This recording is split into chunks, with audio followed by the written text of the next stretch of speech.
I come from the University of Glasgow, and I'm here to speak about three things, only one of which I can speak about without notes, because I'm representing a number of people who would have liked to have been here.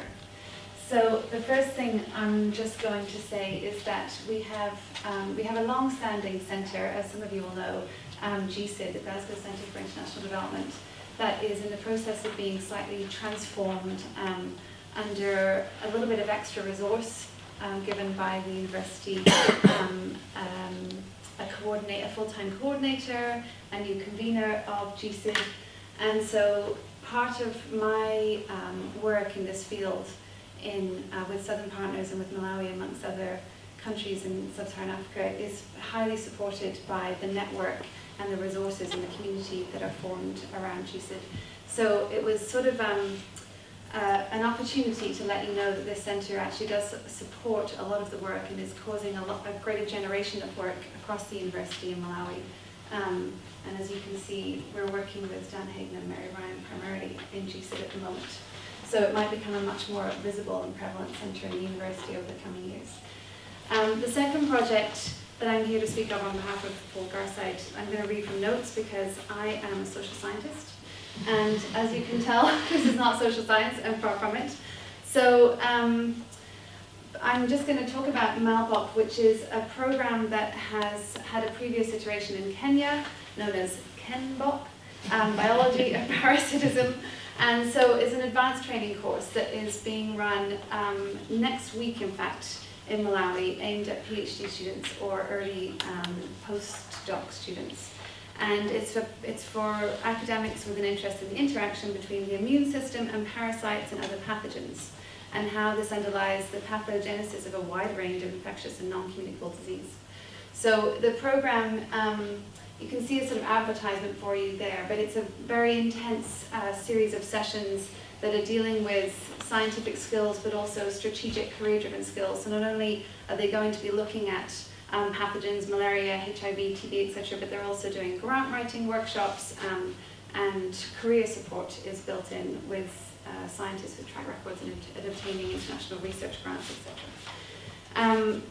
And I think probably there are people in the room that know more than I do about some of the medical investments and innovations and connections that are going on between Glasgow and Malawi, but in particular there is a new clinical research hubs into inflammatory and cardiac diseases in Malawi and Glasgow communities, which is being match funded between the government and the universities to set up new laboratories in the College of Medicine in Blantyre.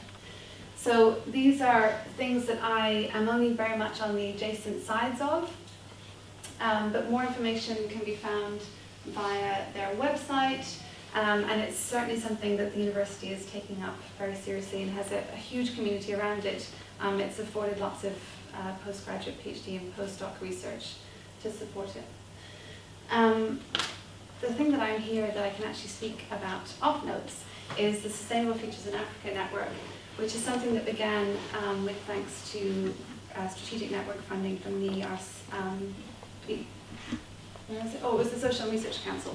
It's now since been funded also by the Scottish Government and some internal university impact acceleration money. And it's a vast network that is engaged primarily in the relationship between the social and the cultural and the ecological and environmental sustainability. It is a network that incorporates colleagues from Malawi, from Uganda, from Botswana and Nigeria, and primarily we look at methodologies of working. So methodologies of working across discipline, which we find very challenging even amongst our colleagues in Glasgow, but equally or more challenging is methodologies of working across cultural and geographical divide. So what we share in common is the realization that our practices, that many of the scientists and social scientists and artists and NGOs involved have been working in sustainability studies for some upwards of 20 years. And there's a common recognition amongst this particular group of people that what we're doing isn't working. That we need to look at different ways of engaging between the global north and between the global south, but also across disciplines.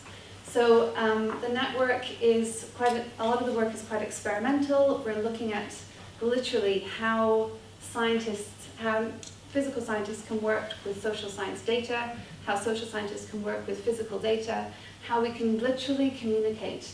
When this is not just between me and my colleague in Malawi, this is between me and my colleague down the corridor. I'm working with an ecologist, for example, who has a very, very different language, whose methodology means a different thing to than I do. So this is really fundamentally working across a difference that is one of the prime drivers of this network. So our colleagues in Malawi are agriculturalists, are artists, are epidemiologists, and what we come together at is around communication, essentially, how we will work together, with an understanding that all of the global challenges that we're addressing are interdisciplinary. So these are some of the key areas that we have projects running and partnerships. It's, in a way, it's self-explanatory. In a way, it's really obvious, but actually, in reality, it's very, very, very, very hard to achieve genuine interdisciplinary collaboration. So this is what we are working on. It's locally driven. So again, one of the things that we can all agree on when we meet, we meet approximately once a year in different countries, depending on the partnership hub at the time. What we can all agree on, whether we're scientists or social scientists or artists, is that the solutions to the problems that we're variously addressing are often contained in the communities, and it's often the very place that is skipped over when we're applying for money with our fancy-looking research design and when we're proposing solutions. It's often that ability to communicate with the people living in these situations that is overlooked or very, very, the hardest thing to really get to. So interdisciplinary, locally driven, and collaborative. So these are some of our main partners, and I've just put in bold the partners in Malawi. When we first came together, the Malawians, our Malawian partners, as well as our Ugandan partners, our Nigerian partners in Botswana, were very clear that we would work in regional hubs because, of course, issues in Malawi are so different from issues in Nigeria. So when we first came together, we had a very complex way that we could separate people, so we didn't assume commonality. And what it turns out is that actually many of our issues are the same.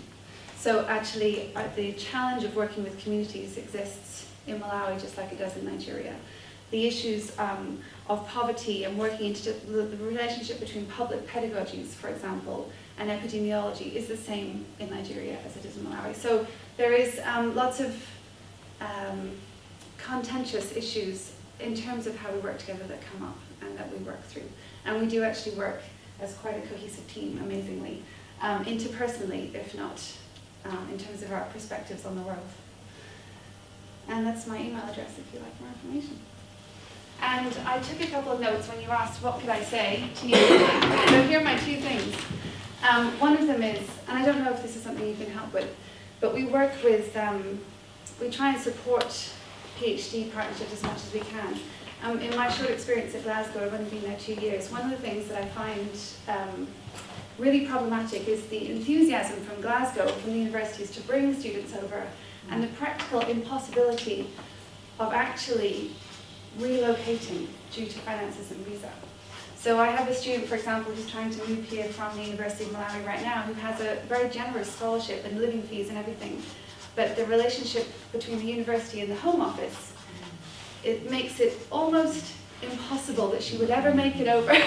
So there's something about mediating between universities and the UK Home Office that I honestly I don't know how she's going to navigate the sort of boundaries the challenges that she has to get here because of finances and regulations and legalities. And the other thing was, building up the wonderful presentation to begin with, the possibility of thinking of further education as lifelong learning and how that might open up possibilities for all the conceptions of learning outside of institutions. That's it. Great. Thank you, Mia. Thank you.